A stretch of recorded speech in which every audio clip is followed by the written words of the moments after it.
Olá! Hoje a gente vai conversar um pouco sobre a Convenção Internacional para a Eliminação de Todas as Formas de Discriminação Racial. Essa convenção, lá no preâmbulo, já deixa claro que qualquer doutrina de superioridade baseada em diferenças raciais é cientificamente falsa, moralmente condenável, socialmente injusta e perigosa, inexistindo justificativa para a discriminação racial, em teoria ou prática, em lugar algum. Portanto, essa convenção acaba por repudiar teorias que hierarquizam indivíduos, classificando esses indivíduos em superiores ou inferiores em virtude de diferenças raciais. Ademais, essa convenção ressalta a urgência em que os Estados-partes adotem todas as medidas necessárias para eliminar a discriminação racial em todas as suas formas e em todas as suas manifestações, bem como obriga os Estados a combater doutrinas e práticas racistas. Observe que o artigo 14 dessa convenção estabelece que a discriminação racial é qualquer distinção, exclusão, restrição ou preferência que se baseie em raça, cor, descendência ou origem nacional ou étnica, cujo propósito seja anular ou prejudicar o reconhecimento, gozo ou exercício em pé de igualdade dos direitos humanos e liberdades fundamentais. Observe, então, que a discriminação é toda distinção, restrição ou preferência que tenha por objeto ou resultado prejudicar o exercício em igualdade de condições dos direitos e liberdades fundamentais, tanto no campo político quanto nos campos econômicos, social, cultural ou civil ou em qualquer outra área. Observe, então, que a discriminação ela é sempre desigualdade. E conforme a gente já comentou algumas vezes aqui, a discriminação ela não se confunde com o preconceito, porque o preconceito é uma visão estereotipada a respeito de determinado grupo, e essa visão estereotipada ela é externada sem uma negativa de direitos de forma efetiva.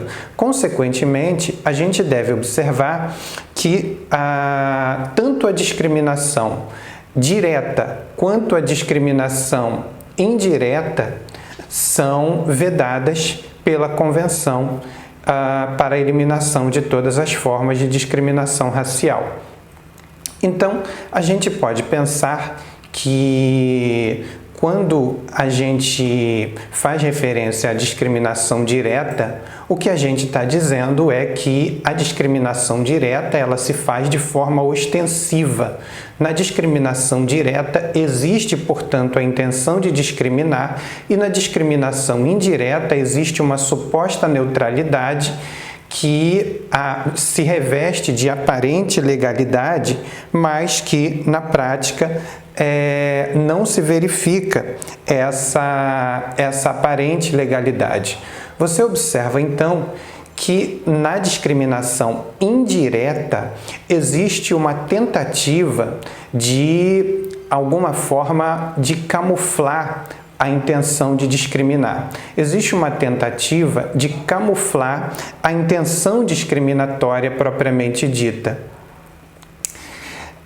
Enquanto que na discriminação direta isso ocorre de forma ostensiva. Vejam que nessa linha, para a gente entender essas discriminações, a gente deve pensar que o combate à discriminação ele é uma medida emergencial que depende, e que desta medida depende a implementação do próprio direito à igualdade. O que significa dizer o seguinte: por si só, essas medidas elas são insuficientes.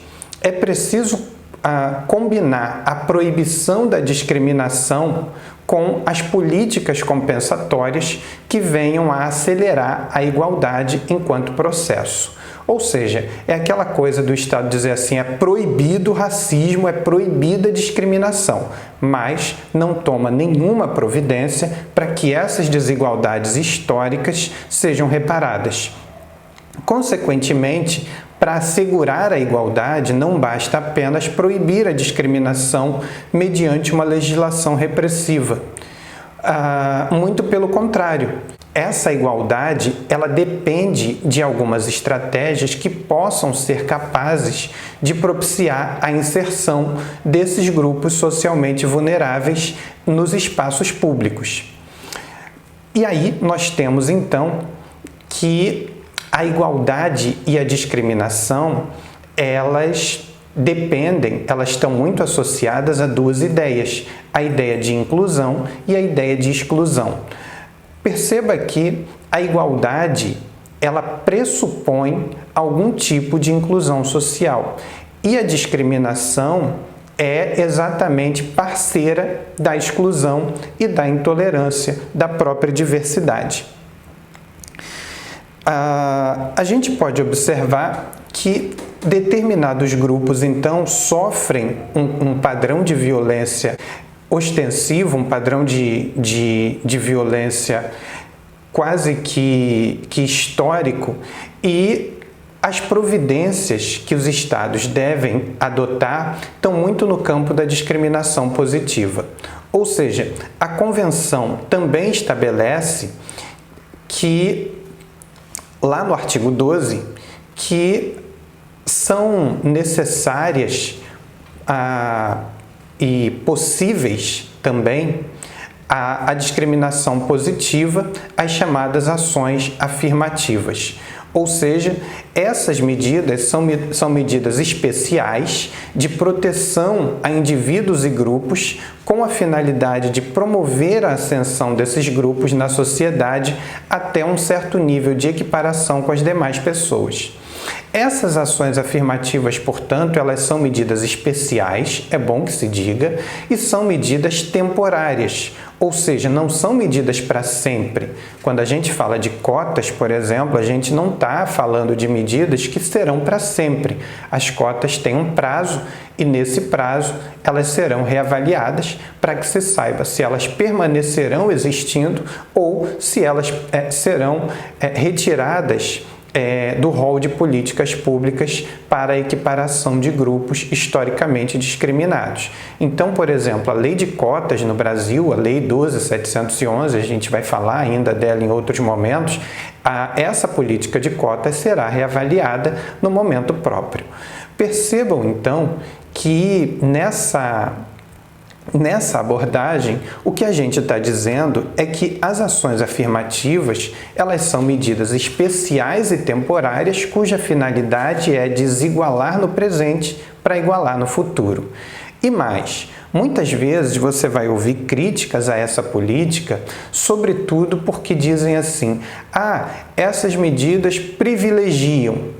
Na verdade, essas medidas criam privilégios temporários, se a gente for tratar da questão da desigualdade como privilégio, porque certos grupos que estão presentes de forma predominante nas universidades, nos cargos públicos e nas melhores oportunidades de trabalho tiveram privilégios por séculos. E aí muita gente se incomoda com privilégios que talvez durariam 10 anos. Mas enfim, a gente vai voltar a conversar sobre isso em outro momento. Não se esquece de se inscrever no canal, de dar o seu like ou o seu dislike aqui pra gente. Segue a gente lá no Instagram e até o próximo. Tchau!